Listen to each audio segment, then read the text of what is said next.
Welcome, seekers, devotees, disciples of Sri Aurobindo and Mother. We are meeting with Ranga each week on this day, each Saturday for the essays on the Gita at 9:45 till 10:30, and we welcome you to join us. Good morning, Ranga, and welcome.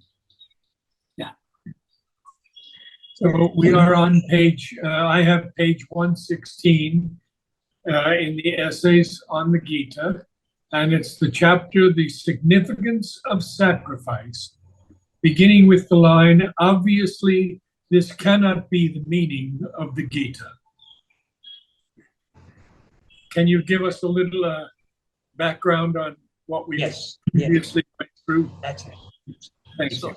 The background to what we are going to read today is the difference between the Vedist interpretation and the Vedantist interpretation of the Vedas.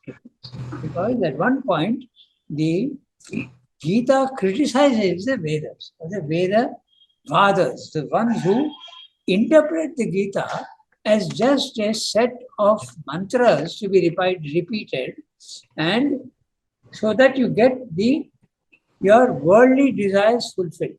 Okay? So that is the interpretation. Also, they don't want only worldly desires fulfilled, but after death, they want to go to heaven. Okay, that's the idea. But this interpretation, Gita does not conform to that. Okay, the interpretation, obviously, of the Veda. I'll read out the portion where this view is expressed. Okay. So, okay. There's the last 7-8 lines, or maybe 10 lines. 1, 2, 3, 4, 5, 6, 7, 8, 9, 10. 10 lines of the previous para, which says that you have to do ritualistic work. The sacrifice has to be ritualistic. You have light a fire, you light and you keep that fire going, and you use the mantras for your whatever you want to achieve in life. Is it like a yagna? Yeah. This is the Vedist interpretation. I'm reading the last 10 lines of the previous para.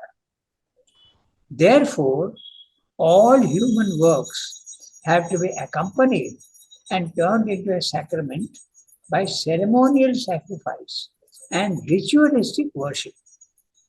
Ritualistic worship. Work not so dedicated is accursed. Enjoyment without previous ceremonial sacrifice and rituals consecration is a sin. Even salvation, even the highest good, is to be attained, is to be gained by ceremonial sacrifice. It must never be abandoned. So ceremonial sacrifice has to be continued throughout life. Even the seeker of liberation has to continue to do ceremonial sacrifice, although without attachment. It is by ceremonial sacrifice and ritualistic works done without attachment that men of the type of Janaka attain to spiritual perfection and liberation. This is the passage which Srimad is going to discuss. Okay? So the passage very clearly says that ceremonial sacrifice is important. You have to sit in front of the images if you want, or you have to do ritualistic works. Okay? There are people in India who do puja every day. So it could be taken in a wider sense, in this sense also, that the puja that you do every day, sometimes very mechanically, is to be done throughout life. Now, Srimad is going to comment on this idea. Okay. I read the next para, the one that we have to read today. Yes, sir. Obviously, this cannot be the meaning of the Gita, for it would be in contradiction with all the rest of the book. Even in the passage itself, without the illumining interpretation afterwards given to it in the 4th chapter, we have already an indication of a wider sense where it is said that sacrifice is born from work work from Brahman, Brahman from the Akshara, and therefore the all-pervading Brahman, Sarvagatam Brahma, is established in the sacrifice. The connecting logic of the therefore and the repetition of the word Brahma are significant, for it shows clearly that the Brahman from which all work is born has to be understood with an eye not so much to the current Vedic teaching, in which it means the Veda, as to a symbolical sense in which the creative word is identical with the all-pervading Brahman, the eternal, the one self present in all existences, Sarva Bhuteshu, and present in all the workings of existence. The Veda is a knowledge of the divine, the eternal. I am he who is to be known in all the books of the knowledge. Vedaischa Vedya, Krishna will say in a subsequent chapter. But it is a knowledge of him in the workings of Prakriti, in the workings of the three gunas, first qualities or modes of nature, Traigunya Vishaya Veda. This Brahman or divine, in the workings of nature, is born, as we may say, out of the Akshara, the immutable Purusha, the self who stands above all the modes or qualities or workings of nature. Nisrai Gunya. The Brahman is one, but self-displayed in two aspects.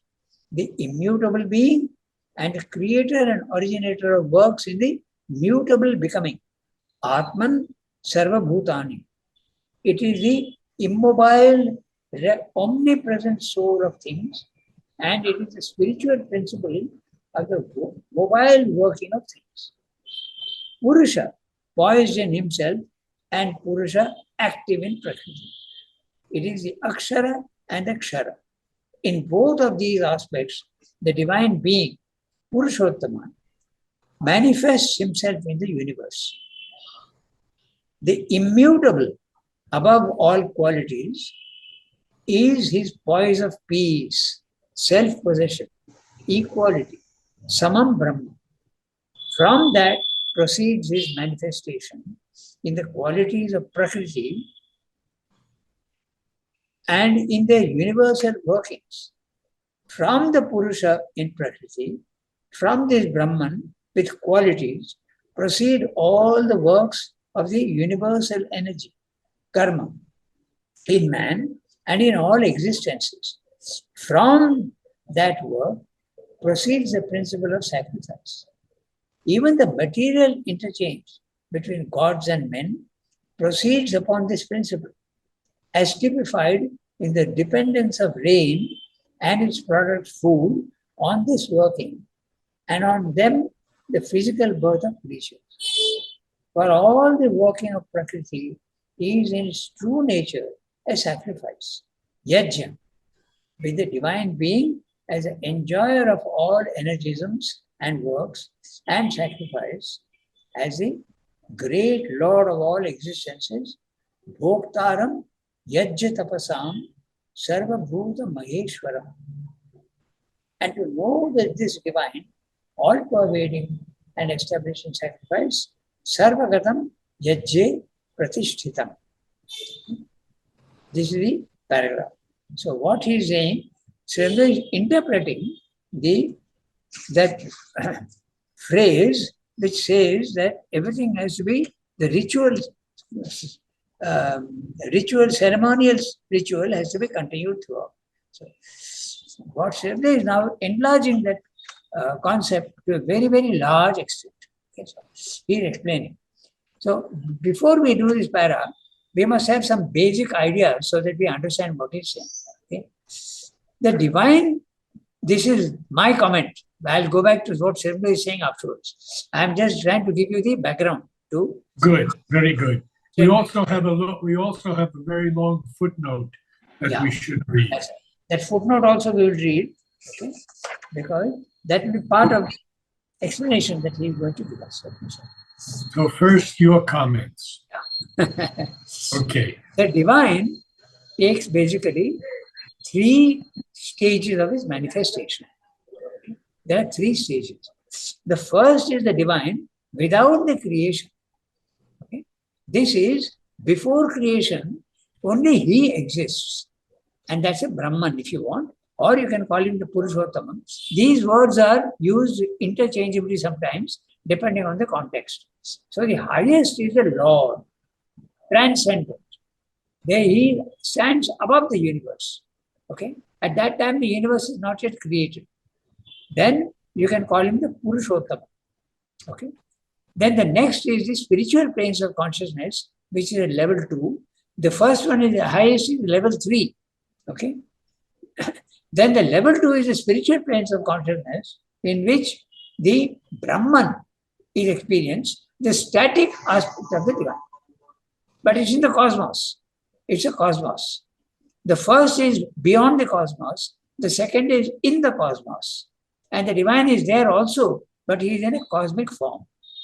The third is what we normally have in the physical world, and that is the individual divine. So he takes 3 stages. First is the transcendental, next is the cosmic, and then the third is the individual. So the divine creates the universe, and from the universe he creates individual things and beings and creatures. Okay? So in the Gita, these 3 stages are named serially.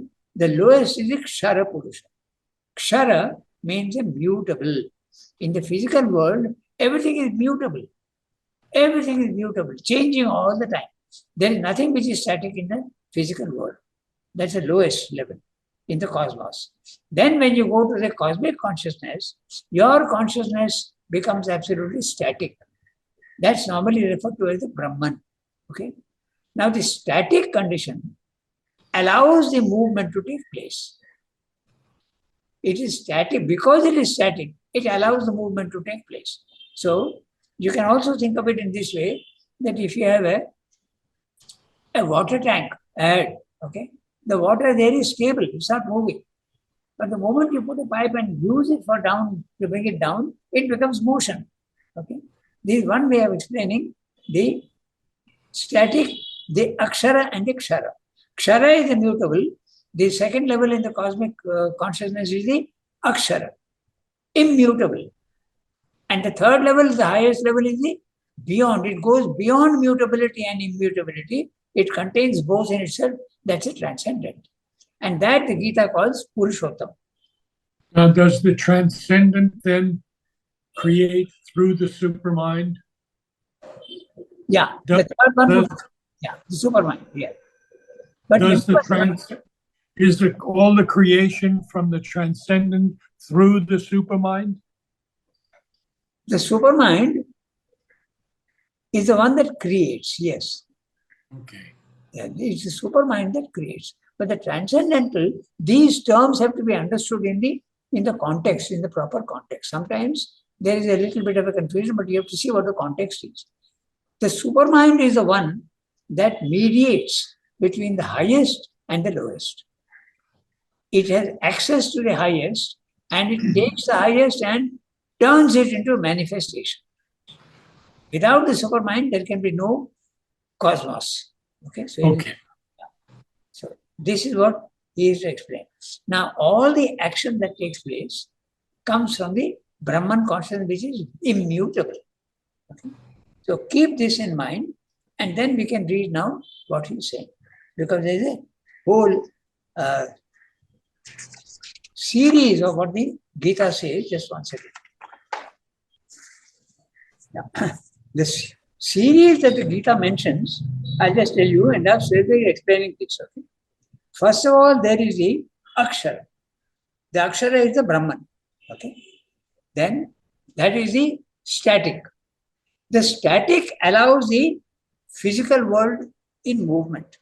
So from the Brahman comes the working. You work in the sense of movement. Okay? And from the movement, karma, there comes sacrifice. Then from sacrifice comes the rain. This is all symbolic. Okay? Then the rain allows the food to grow. And by food, the creatures can live. So this is the sequence. It's a little difficult to understand, but it is symbolic. Okay? So, the immutable produces the mutable. But that mutable has to be done as a sacrifice. If you don't sacrifice, the sacrifice is a giving and a taking. You get only when you give. Okay? And then you pray and you do sacrifice, rain comes in. And rain gives you the food, and the food is by which everybody lives. So this is symbolic, but also it corresponds to the actual fact also. The rain that produces food in the physical world, and the food by which all creatures live. Okay? So keep this in mind, and now Srimdev is going to explain this sequence in this para that we read just now. So, obviously, this cannot be the meaning of the Gita. I gave you the background, and now we will look at the paragraph that Srimdev is explaining. Okay. Obviously, this cannot be the meaning of the Gita. What is that? That everything has to be done as a ritualistic ceremony, ceremonial ritual. Okay. Whereas Srimdev he explains that everything has to be done in the sense of a sacrifice. You have to give to be able to get. Okay. All work that you do in the physical world has to be given as a sacrifice to the Lord. Okay. If you don't do that, then you get a benefit, but that benefit will not take you anywhere to a higher level of consciousness. Okay. Even in the passage itself, the passage that in the Gita he is talking about, without the illuminating interpretation afterwards given to it in the 4th chapter, we have already this chapter now that we are doing is the 12th chapter. He is just explaining in the 4th chapter in the second section. Okay, so we have already an indication of a wider sense where it is said that sacrifice is born from work from Brahman from the Akshara, and therefore the all-pervading Brahman, Sarvagatam Brahma, is established in the sacrifice. So, when the divine is creating the universe, it's a connected universe. I am trying to explain to you what is meant by sacrifice. Okay, there is a big. The Gita has only 3-4 shlokas, but in synthesis, Srimdev explained in great detail what is meant by sacrifice. Sacrifice is the connectedness of the universe. Everything is connected. We feel ourselves in the physical world, we feel ourselves to be separate from everybody else. But actually there is a connection. And we can't do without these connections. So if you want anything, you have to also give. Okay? So this is the concept. That is a sacrifice. It's very real in the physical world also. No? If you want to get something, you have to pay for it. So this is the lowest level. At the highest level of the spiritual practice also, this is what becomes a fact. That to get something from the divine, you have to give yourself to the divine. So there is no getting without giving. Okay, this is the meaning of sacrifice in the largest sense of the word. So the connecting logic of the therefore and the repetition of the word Brahma is significant, for it shows clearly that Brahman, from which all work is born, in this context you have to interpret Brahman as the immutable, from which all work is born, has to be understood with an eye, not so much on the current Vedic teaching, in which it means the Veda as to a symbolic sense, in which the creative word is identical with the all-pervading Brahman, the eternal, the one self, present in all existences, Sarva Bhuteshu, and present in all the workings of existence. The Veda is the knowledge of the divine, the eternal. I am he who is to be known in all the books of knowledge. Vedasya Vedya. This is the chapter 15, verse 15. Chapter 15, verse 15. Sri Krishna explains that I am the one who is to be known by all the Vedas. Krishna will say in a subsequent chapter. But it is the knowledge of him in the workings of Prakriti, in the workings of the three gunas, first qualities or modes of nature, Traigunya Vishaya Veda. In other words, you have to know the divine in the physical world. You have to know him in the level 2 of the Brahman consciousness and also in the third level. That's what is meant. Okay? The working of three gunas is the lowest level, the first level. This Brahman or working or divine in the workings of nature is born, as we may say, out of the Akshara, the immutable Purusha. The immutable Purusha is the second level which allows the movement and the movement and the cosmos. The self, you can call it the Brahman consciousness, you can call it the Akshara, you can call it the immutable Purusha, you can call it the self. Okay, it's all the same. It's a consciousness which is absolutely static and from which issues out the movement of the physical world. Okay. Nisray Gunya. The Brahman is one, but self-displayed in two aspects. The immutable being and the creator and originator works in the mutable becoming. Atman and Sarva Bhutani. So the Brahman has got two aspects, the static aspect and the dynamic aspect. The static aspect is no movement and the dynamic aspect is the movement, immutability and mutability. Brahman is the one, but self-displayed in two aspects, the immutable being and the creator and the originator of works in the mutable becoming. The first is the Atman, the second is the Sarva Bhutani. It is the immobile, omnipresent soul of things, and it is the spiritual principle of the mobile workings of nature. Now, these two, you can give many names. The immobile is the Akshara, but you can also call it the Purusha. Okay? The mobility in the physical world is a Kshara or the mutable, but you can also call that Prakriti. Okay? This word must not confuse. In both of these aspects, the divine being Purushottama, that's a third level.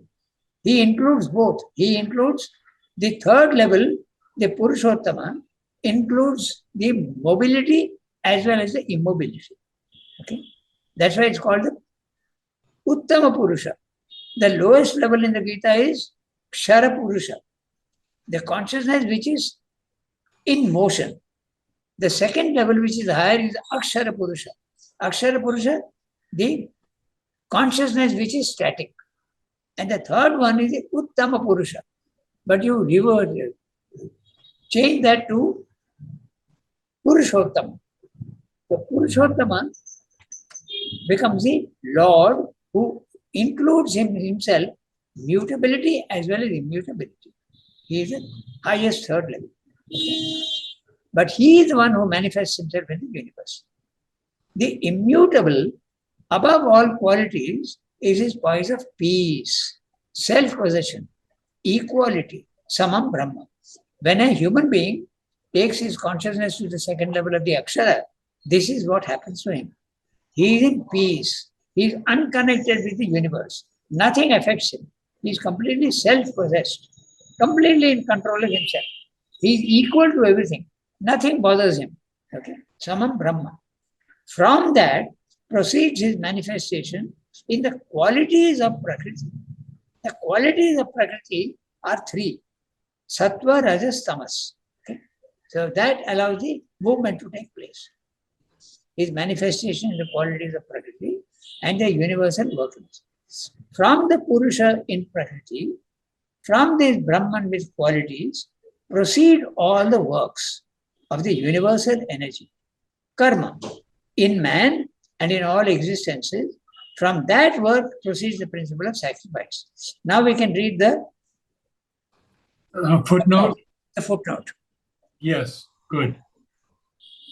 That this is the right interpretation results also from the opening of the 8th chapter, where the universal principles are enumerated. 8th chapter. First of all, there is the Akshara, which is Brahma. Then there is Swabhava. Then there is Karma, Kshara Bhava, Purusha, and Adhiyajya. So here also the whole sequence is given in that sense. Okay? Akshara, which is the Brahman. Then Swabhava, the nature of the. Then the Karma, the work that is to be done. Kshara Bhava, the aspect of mutability. Purusha and Adhiyajya. Akshara is the immutable Brahman, spirit or self, Atman. That's another word for the Brahman consciousness. Swabhava is the principle of the self. The principle of the self. Okay? Principle of the self. Adhyatma. Adhyatma, operative as the original nature of the being. Own way of becoming. Okay? Adhyatma. His own way of becoming. And this proceeds out of the self, the Akshara. Karma proceeds from that and is the creative movement, Visarga, which brings all natural beings and all changing subjective and objective shapes of being into existence.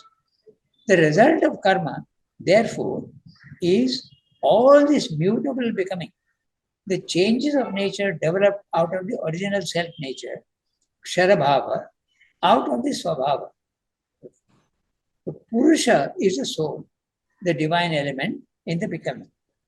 Adi Daivata, by whose presence the workings of karma become a sacrifice, yajna, to the divine principle. Adi Yajna is the secret divine who receives the sacrifice. So he has got that.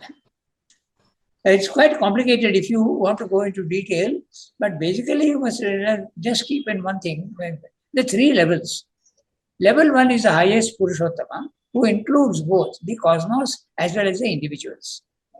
He allows the immutability first, and then the immutability allows the mutability in the universe. Manifestation is complete. Okay, so that's a footnote. I now proceed beyond that footnote that we read. Even the material interchange between gods and men proceeds upon this principle, as typified in the dependence of rain and its product food, and on this working and on them the physical birth of creatures. There's a whole sequence, okay, but it is interpreted in a very symbolic manner. Okay. For all the working of Prakriti is in its true nature a sacrifice, yajna, with the divine being as the enjoyer of all energisms and works and sacrifice, and the great Lord of all existences, Bhoktaram Yajya Tapasam Sarva Bhuta Maheshwaram. He is the highest. He is the one who is the Lord of creation. And to know this divine all-pervading and establishing sacrifice, Sarvagatam Yajya Pratishtatam, is the true, the Vedic knowledge. So, this is what Shendra is commenting. He does not agree with the interpretation of ceremonial sacrifice. It must be a sacrifice of all. Everything that you do should be, and it can be done without ceremony. That's the whole idea. Because the ceremonial is a give and take. Yeah. That's right. And he does not agree with the give and take. Yeah. Okay. So, in other words, the Gita has to be interpreted correctly. It's not a ceremonial sacrifice in that sense. Okay, all action is to be extended as a sacrifice to the Lord. Whatever we do in the physical world can be offered to the Lord. In fact, that's a karma yoga. Okay. Srimdo takes it to another level altogether, because there's usually an idea in India that if you want the divine, you have to give up the physical world. But the Gita does not agree with that, and neither does Sri Aurobindo. You can turn all your workings into a sacrifice and give it to the divine. That's the whole idea. Okay? If you want it in very simple terms. So, now we can read the next one, which is also quite a big para. It's more than a page. So we can do that today. We'll read the para and then we'll see how to be interpreted. But he may be known in an inferior action. Who is the he? The divine. Okay? But he may be known in an inferior action through the devas, the gods, the powers of the divine soul in nature, and in the eternal interaction of these powers and the soul of man. Mutually giving, receiving, mutually helping, increasing, raising each other's workings and satisfaction, a commerce in which man rises towards a growing fitness for the supreme good. He recognizes that his life is a part of this divine action in nature and not a thing separate, and to be held and pursued for its own sake. He regards his enjoyments and the satisfaction of his desires as the fruit of sacrifice and the gift of the gods in their divine universal workings, and he ceases to pursue them in the false and evil spirit of sinful, egoistic selfishness, as if they were a good to be seized from life by his own unaided strength. We'll look at all these phrases, okay? Unaided strength, without return and without thankfulness. As the spirit increases in him, he subordinates his desires, becomes satisfied with sacrifice as a law of life, and works, law of sacrifice of life and works, and is content with whatever remains over from the sacrifice, giving up all the rest freely as an offering in the great and beneficent interchange between his life and the world life. Whoever goes contrary to this law of action and pursues works and enjoyments for his own isolated personal self-interest lives in vain. He misses the true meaning and aim and utility of living and the upward growth of the soul. He is not on the path which leads to the highest good. But the highest only comes when the sacrifice is no longer to the gods, but to the all-pervading divine established in the sacrifice, of whom the gods are inferior forms and powers. And when he puts away the lower self that desires and enjoys and gives up his personal sense of being the worker to the true executrix of all works, Prakriti, and his personal sense of being the enjoyer to the divine Purusha, the higher and universal self, who is the real enjoyer of the works of Prakriti. In that self, and not in any personal enjoyment, he finds now his soul satisfaction, complete content, pure delight. He has nothing to gain by action or inaction, depends neither on gods nor men for anything, seeks no profit from any, for the self-delight is all sufficient to him, but does works for the sake of the divine only, as a pure sacrifice, without attachment or desire. Thus, he gains equality and becomes free from the modes of nature. Nisray Gunya. His soul takes its poise not in the insecurity of Prakriti, but in the peace of the immutable Brahman, even while his actions continue in the movement of Prakriti. This is the whole explanation is very clearly given in the synthesis. Okay, so Yes. what he is saying is here that you have to do sacrifice. Sacrifice is he is making a difference between the ceremonial sacrifice and the real sacrifice which you do in physical life. You sacrifice everything that you have.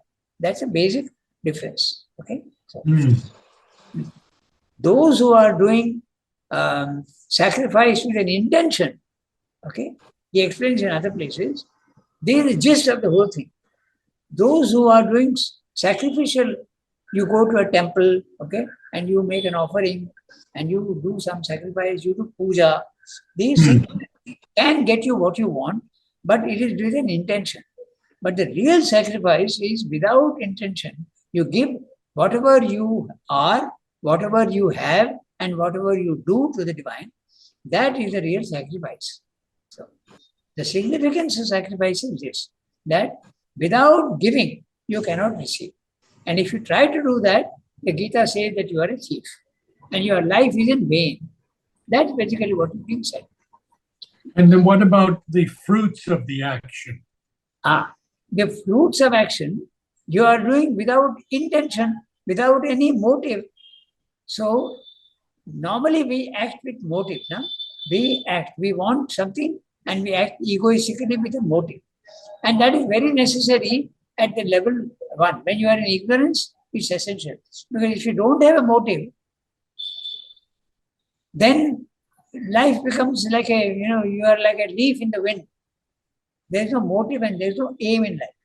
In fact, I can quote what Mother says about that, very interesting. She says, an aimless life is a miserable life. So everybody must have an aim. There must be a motive to life. Okay. But the next sentence is very clear. But depending on the aim, depends the quality of your life. Okay. So, depending on what aim, I aim in becoming an engineer, fine. You have a motive and that's fine at your level. But there will be consequences and you will have to face the consequences. But if you have no motive at all, the divine will mold you according to what you are to be. So that is the one you have to do all action without desire and nor should you be attached to the fruits of the action. So that is motivelessness.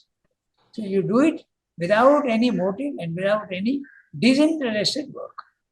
You offer it to the divine. That's the spirit in which it is said. That is basically what is being said. Okay. We don't need to go too much into detail, but this is the basic concept.